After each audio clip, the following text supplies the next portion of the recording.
If Monster Hunter World was your intro to the series, you might be excited to get your Monster Hunter fix on the Switch with Monster Hunter Generations Ultimate. And you should be excited. Monster encounters are thrilling and challenging, and the upgrade loop is as addictive as ever. But the game also has a lot of the older, less friendly mechanics that got stripped out in Monster Hunter World. Let's take a look at some of the major differences, along with some tricks for making your adjustment more comfortable. Boost that color 3 times. First, real quick before we get started, if you need an absolute beginner's tutorial, check out Griffin's Monster Hunter Generations tutorial he made a couple years ago. Monster Hunter Generations Ultimate is an update for this game with more content, but his tutorial will still cover all of the basics. One of the first changes if you're coming over from Monster Hunter World is that you'll notice that the map is segmented into numbered areas, with brief loads in between. This should only take a couple minutes to get used to, but the important thing is that you can use these area divisions strategically. If you're fighting a monster and you need a moment to heal or resharpen your weapon, try dipping out into an adjacent area.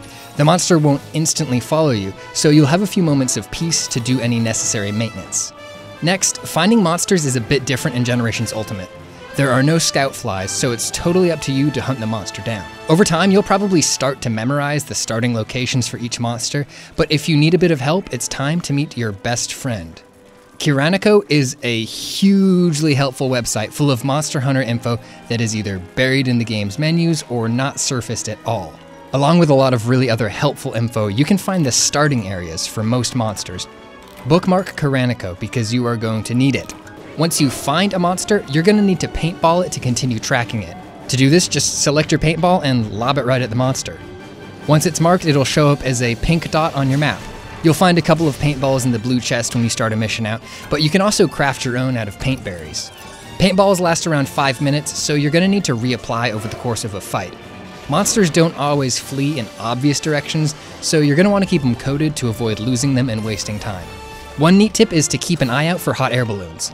If you spot one, use the wave gesture in its direction, and it'll flash a light back at you, and it'll momentarily reveal the location of a large monster on your map. Handy.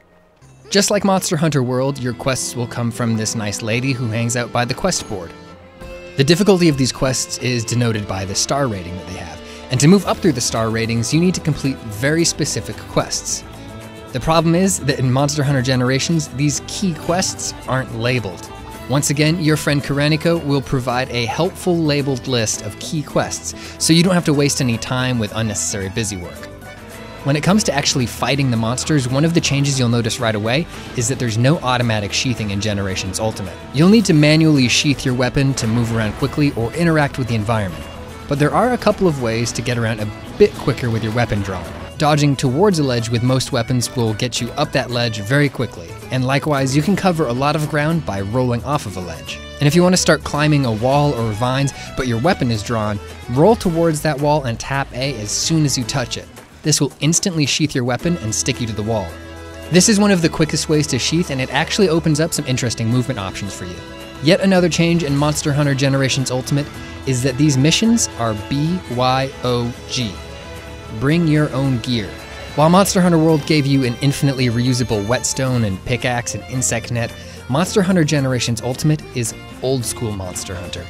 Every time you sharpen your blade, you're going to expend a whetstone. Every time you try to harvest insects or from a mining outcrop, your tools have a chance of breaking. This is always going to be sort of a headache, but you can mitigate it by making sure that you always have these items before you leave on a quest.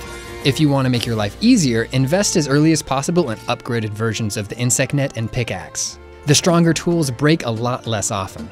Last, but definitely not least, Palicos work a bit differently in Monster Hunter Generations Ultimate.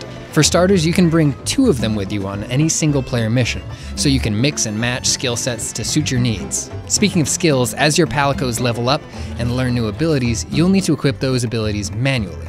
Monster Hunter Generations Ultimate even lets you play as your Palico. Go to the Palico board in your house and choose Switch to Prowler mode. Playing as a Palico is actually a lot more than just a cute extra. It's a means of bypassing nearly every one of the prickly parts of Monster Hunter Generations Ultimate. You get unlimited harvesting tools, stamina, weapon sharpness, you've got recharging healing items, and you always know where the monster is, and you're a goddamn cat. There's a lot of additional busy work in Monster Hunter Generations Ultimate, and Prowler mode makes it a lot more tolerable. If you're running short on herbs, mushrooms, or ore, or bugs, just switch to Prowler mode and go on a gathering run. It'll be quick, easy, and cute. Okay, so I know this sounds like a lot of inconveniences, but if you fell in love with Monster Hunter World, its heart is still here. The combat is fun and nuanced, and the loop of hunting and improving your gear is still just as intoxicating. And until Monster Hunter World comes out on Switch, and don't hold your breath on that one, this is definitely your best way of hunting Rathalos on the toilet.